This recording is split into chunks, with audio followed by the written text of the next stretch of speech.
ऐसा कहा है कि हमारी प्रसन्नता और अवसाद का केंद्र इस संसार में संसारिकता के लिए इस पर निर्भर करता है कि जो आपने अपेक्षा की है वो पूरी हुई या नहीं। जब अपेक्षा पूरी नहीं होती तो हमें दुख होता, और जब अपेक्षा पूरी हो जाती तो हम सुखी रहते हैं।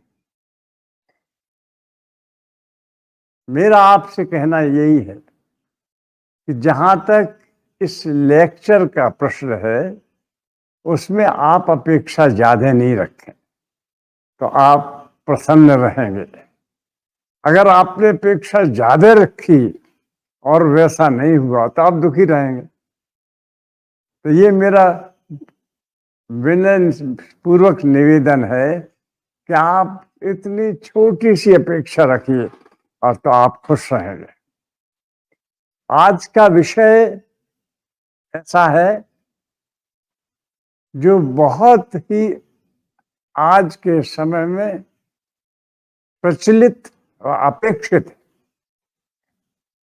आज योग का जो महत्व पहले कभी नहीं था बहुत बढ़ गया है और हमारे जीवन का एक अंग बन रहा है। आपको पता है कि एक काल इतिहास में ऐसा आया था जब हमारे मंदिर उजाड़ दिए गए थे, आश्रम जला दिए गए थे, लाखों हस्तलिखित मैन्युस्क्रिप्ट जला दिए गए थे। कैवल्य धाम ने अपने अनुसंधान विभाग में योग के जितने ग्रंथ हैं उन्हें पूर्ण करने का एक बीड़ा सा उठाया है। हमने वो पुस्तकें जो अपूर्ण थी उन्हें पूरा करने का पूरा प्रयत्न किया। उदाहरण के तौर पर योग की विख्यात पुस्तक पतंजलि सूत्र के बाद हठ योग में हठ प्रदीपिका, जनरली सामान्यतया ये पुस्तक हठ योग प्रदीपिका के नाम से जानी जाती थी। ये पहला अवसर है कि जब कैवल्य धाम ने 100 से अधिक मैन्युस्क्रिप्ट इकट्ठे किए और ये पाया कि इसके लेखक ने नाम हठयोग प्रदीपिका नहीं कहा है बल्कि हठ प्रदीपिका इस पुस्तक का नाम है। मैं ऐसा था उसका चित्रण भी किया है। समाज में शांति नहीं थी, योग के बारे में भ्रांतियां फैलाई जा रही थी। हठ योग राजयोग दो अलग हैं ऐसा कहा जा रहा था, लोग भ्रमित हो रहे थे। तभी एक पुस्तक स्वात्माराम जी लिखते हैं कि भ्रांत्या बहुमत ध्वान्ते राजयोगम अजानताम हठ प्रदीपिकाम धत्ते स्वात्माराम कृपा कर। बड़ा स्पष्ट है, ये पुस्तक हठ प्रदीपिका है, हठ योग प्रदीपिका नहीं। जैसा उन्होंने कहा है भ्रांत्या बहुमत ध्वान्ते, जो गलत फहमी फैली हुई है उसके कारण ऐसा हुआ है और मैं इस बात को ठीक करना चाहता हूं कि ये पुस्तक हठ प्रदीपिका कही जानी चाहिए।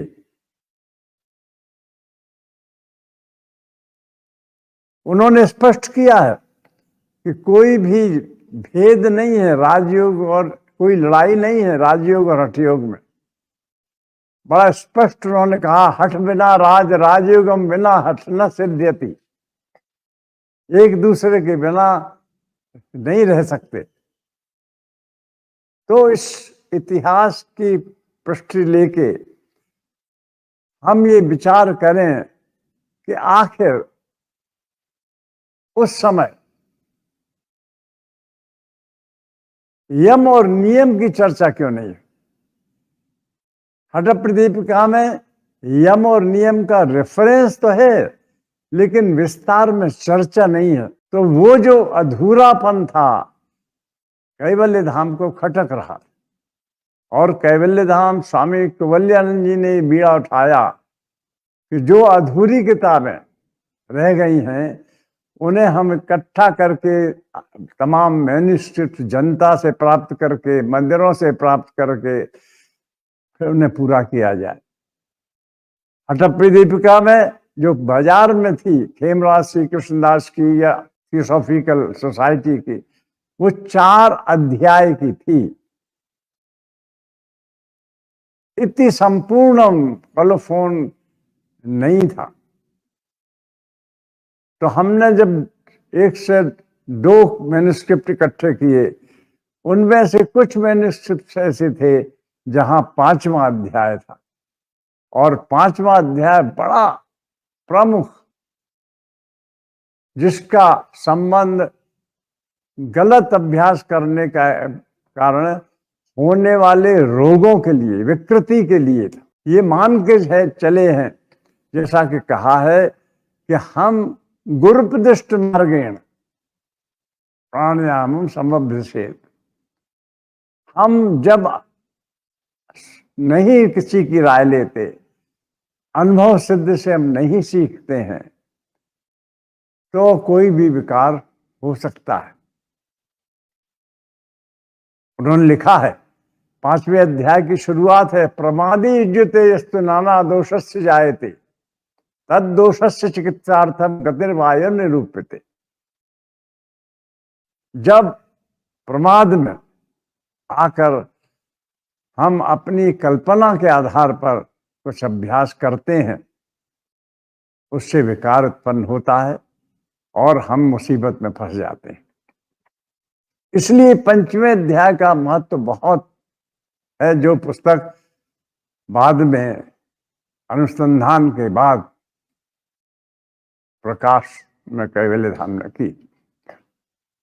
अब हमें मुख्य विषय पर आना है कि हमारे जीवन में उन अभ्यासों का क्या महत्व है जो कि बड़ी गहनता से बताए गए हैं। जैसा कहा है, पतंजलि को मैं कोट करता हूं, महर्षि पतंजलि ने कहा है कि प्रॉब्लम शारीरिक कम है, शारीरिक प्रॉब्लम बाद में आती है, मन से प्रॉब्लम पैदा होती है। हमारा मन विकारों का केंद्र है। पाश्चात्य मनोविज्ञान में और भारत के मनोविज्ञान में बहुत बड़ा अंतर है, और मूल में अंतर है। पाश्चात्य मनोविज्ञान जब कोई समस्या हम में हो जाती है तो कहते हैं ये समस्या मन से उत्पन्न हुई, मन को उसका कारण माना जाता है। हमारे यहां कहते हैं प्रॉब्लम माइंड में नहीं है, माइंड से उत्पन्न नहीं हुई है, माइंड ही प्रॉब्लम है हमारे जीवन में। जो कुछ करता है मन करता है। इसलिए पतंजलि जी ने योगश्चित्त वृत्ति निरोध यहां से शुरुआत की है। हमारे चित्तियों के फंक्शन को, व्यवहार को हम कैसे दिशा दें जिससे कि हम मन के उस पार जा सकें। उसके लिए उनका सारा का सारा प्रयत्न है। वहीं पे नहीं रुकते हैं और आगे भी बताते हैं कि मन के पार जब जाओगे तब हमें तुम्हें अपने स्वयं का दर्शन होगा, आप स्वयं को समझ सकोगे क्या है। इसलिए ये कहा जाता है कि मन में समस्या नहीं है, मन समस्या है हमारे व्यक्तित्व में, और मन समस्या है इसलिए हमें वो विधा सीखनी है जो मन के पार ले जा सके। हमेशा ध्यान रखिए इस बात का, ये बहुत बड़ा महत्व की चीज है कि हमारा मन समस्या है, मन में समस्या कोई नहीं है।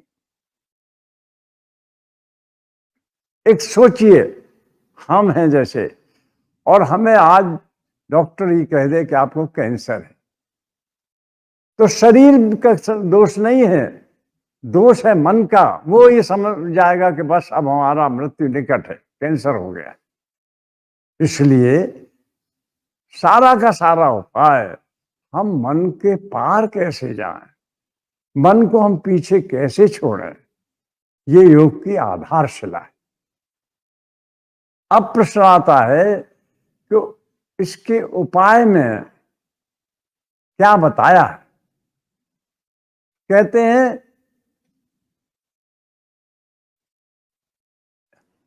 आसनम कुंभकम चित्रम मुद्राख्यं करणं तथा अथ नादानुसंधान अभ्यासानुक्रमो हठः। हालांकि आसन की कल्पना, आसन का पहला उल्लेख श्री पातंजलि योग सूत्र में मिलता है। व्याख्या है, आसन क्या है? स्थिर सुखम आसन।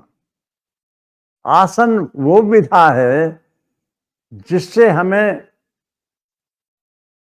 परिणाम स्वरूप स्थिरता मिलती है, शरीर को स्टेडीनेस मिलती है, मन को स्टेडीनेस मिलती है और सुख की अनुभूति होती है।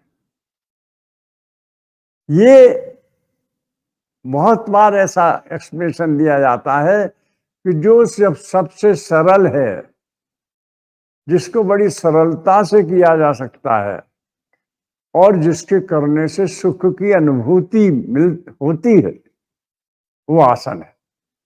देखिए, अगर ये व्याख्या होती, महर्षि पतंजलि ने ये मन में रखा होता तो सबसे बड़ा आसन है सोने का, उससे ज्यादा सुख नहीं मिलता कहीं ना। ये नहीं था उनके व्याख्या में। ये है जिसको करने के पश्चात शरीर में स्थिरता और सुख की अनुभूति हो, वो आसन है। आज आप देखते हैं, ऐसा कहा है कि आसन कसरत की तरह नहीं करना चाहिए। अगर आप कसरत की तरह का आसन करेंगे, हमारे यहाँ बहुत एक्सपेरिमेंट हुए हैं, पतंजलि का वो उद्देश्य नहीं है। पतंजलि कसरत करवाना नहीं चाहते। पतंजलि आसनानि शनै शनै ये कहते हैं। ये आसन, तभी आसन आपको स्थिरता, सुख और लाघवता देंगे। हमारे यहाँ बहुत एक्सपेरिमेंट हुए हैं और ये पाया गया है कि जब आप कसरत की तरह, जिम्नास्ट की तरह आसन करते हैं तो हार्ट रेट बढ़ता है, उसमें expenditure of energy much more, and also अपना मन जो है वो चंचल होता है। थॉट आते हैं तरह तरह के, तो आसन की प्राप्ति नहीं, आसन के फल की प्राप्ति से हम दूर हो जाते हैं। इसीलिए कहा है एक श्लोक में, आसनानि शनै शनै। तो आसन और उसके बाद आता है प्राणायाम। ये दोनों चीजें बहुत ही इंपॉर्टेंट हैं। आज अपनी भारतीय सरकार ने, श्री माननीय मोदी जी ने योगा डे फिक्स किया है।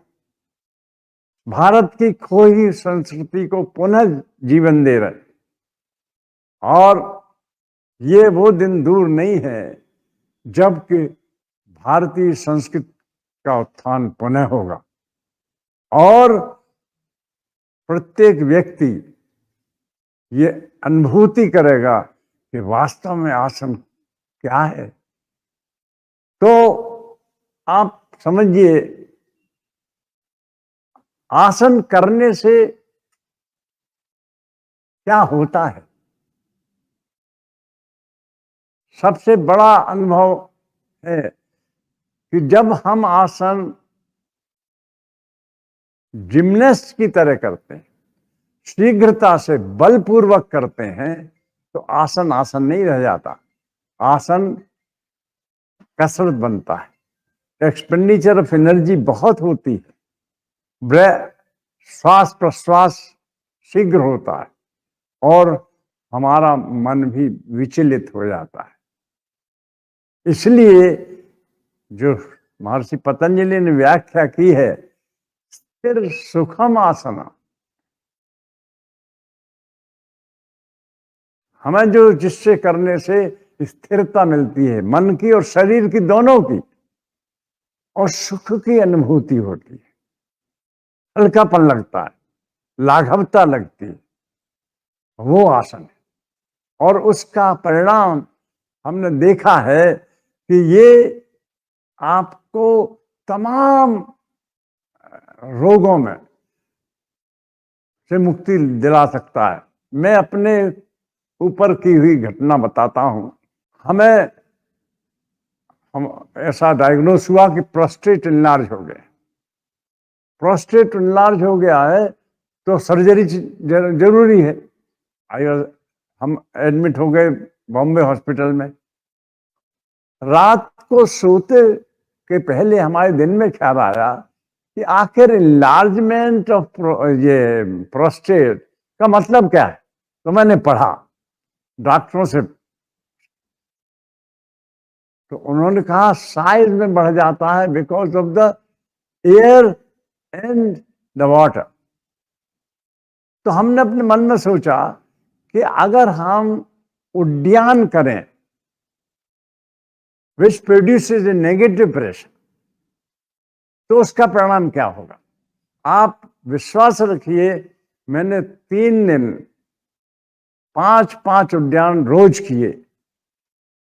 जब हमने चौथे दिन डॉक्टर साहब आए और उन्होंने देखा और फिर से इन्वेस्टिगेशन हुआ, बोले नहीं वो नहीं है, वो बिल्कुल प्रोस्टेट ठीक हो गया। तो ये कमाल जो योग में है वो मतलब इसका वर्णन करना बहुत वो है। लेकिन अच्छा है कि आज ये इसका ज्ञान मिल रहा है, जगह जगह सेंटर खुले हैं, जगह जगह शिक्षक लिए जा रहे हैं, यूनिवर्सिटीज में, कॉलेजेस में, होटल्स में, सब जगह योग की शिक्षा प्रारंभ हो रही है। इससे बढ़िया चीज और क्या हो।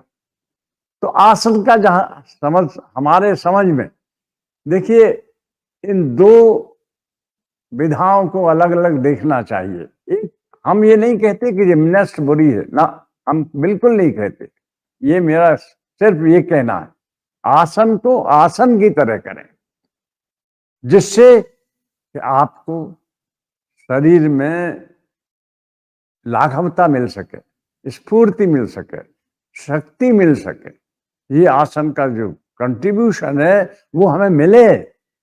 इसलिए ये बहुत जरूरी है कि हम आसन को धीरे धीरे करें और फाइनल स्टेज हमेशा मेंटेन करने चाहिए, तब आपको पूर्ण रूप से लाभ मिलेगा। जो लोग आसन को एक्सरसाइज की तरह करते हैं वो स्वयं अनुभव करते होंगे, वो परिणाम नहीं मिलता जो आसन का परिणाम अपेक्षित है। कुर्यात् तदासनम स्थैर्यम आरोग्यम चांग लाघवम। आसन करने के बाद फ्रीडम फ्रॉम डिसऑर्डर और लाघवता शरीर की और शक्ति का उत्सर्जन, ये होना जरूरी है। हमारे यहाँ बहुत एक्सपेरिमेंट हुए हैं साइंटिफिक, जहां हमने देखा है कि आसन करने से फायदे हैं। लेकिन हमेशा ध्यान रखिए, गुरुपदिष्ट मार्गेण, कोई अच्छे टीचर की देखरेख में जिसे अनुभूति हो आसन की, उसके परिणाम की, करना चाहिए हमेशा। क्यों? देखा देखी कीन्हा योग, छीजी काया बाढ़ा रोग। बड़ा स्पष्ट कहा गया है, उसमें कोई जरा भी गलत नहीं है। आसन हम इमेजिनेशन से नहीं करें, पढ़ के सिर्फ न करें, हम अपने किसी अच्छे टीचर से। यही बात प्राणायाम के समय में कही है, अथासने दृढ़ योगी। जब आसन आप में दृढ़ हो जाए, अभ्यस्त हो जाए आसन न करने के आप, वशीहित मितासना, टोटल कंट्रोल आपका हो जाए उसके ऊपर। गुरुपदिष्ट मार्गेण प्राणायामम समभ्यसेत। जब ये हो जाए, आपके बैठने की, जब तक प्राणायाम करें तब तक बैठने का अभ्यास हो जाए आप में, इसके बाद आप ये सोचें कि हम अब प्राणायाम की शुरुआत करें। आसन के बारे में मैंने आपसे बता दिया कि जितने भी आसन हैं, आप एक बात ध्यान रखिए, अपने हठप्रदीपिका में 16, गरुड़ संहिता में 24 ही आसन क्यों दिए? हालांकि कहा यह आसनानु तावंतु यावंतु जीव जंतवा, लेकिन सब करने को नहीं कहा गया। सेलेक्टेड आसन जो आपके पूरे शरीर की ध्यान दें। आप समझिए, आप शीर्षासन, सर्वांगासन, हलासन, मत्स्यासन, ये आपने किए, फिर बैठने के आसन किए, फिर खड़े होने के आसन किए, फिर ध्यान के आसन किए। तो ये इसका वर्गीकरण ढंग से वैज्ञानिक पद्धति पे आधार पे हो, तब आपको लाभ की चाहिए। तो इसलिए हमारा मतलब ये है कि आसन में सबसे प्रमुख चीज क्या है? देखिए, आसन की सबसे प्रमुख चीज है कि अपने मेरुदंड के कितने मूव हो सकते हैं। आगे झुकना, पीछे झुकना, साइड में झुकना, ट्विस्ट करना, खींचना और कंप्रेशन, दबाना। ये 6-7 मूवमेंट पे आसन टिके हुए हैं। और आप नंबर में चाहे कितने आसन कर लें, लेकिन अपनी रीढ़ की हड्डी का हमारे शरीर स्वास्थ्य में बहुत बड़ा स्थान है। टोटल हमारी व्यक्तित्व में बहुत बड़ा स्थान है। तो हम ये देखें, वो सेलेक्ट करें समय के हिसाब से जो आसन आपको ये सभी मूवमेंट दे सकें। ये जरूरी नहीं है कि आप एक आसन को उसी को दोहराते रहें। आसन की अपेक्षा है आप ये जो ट्विस्ट हैं, स्पाइन के जो मोड़ हैं, बाएं मुड़ना, दाहिने मुड़ना, ट्विस्ट करना, अर्धमत सेंद्र जैसे, ये सब आ जाना चाहिए, तो आपके स्वास्थ्य को बल मिलेगा, आपको आदर्श स्वास्थ्य रहेगा। ये विशेषता है। हालांकि आसन तो बहुत है, जैसा कहा है, यावन तो जीव जंतवा हो सकते हैं, लेकिन अपना समय, अपनी आवश्यकता देख के आसनों का वर्गीकरण करके और अभ्यास करना चाहिए। लेकिन ये बात सत्य है कि आसन को आसन की तरह करें, आसन को जिम्नेस्ट की तरह न करें। जैसा हमने बताया, आसनानि शनै शनै।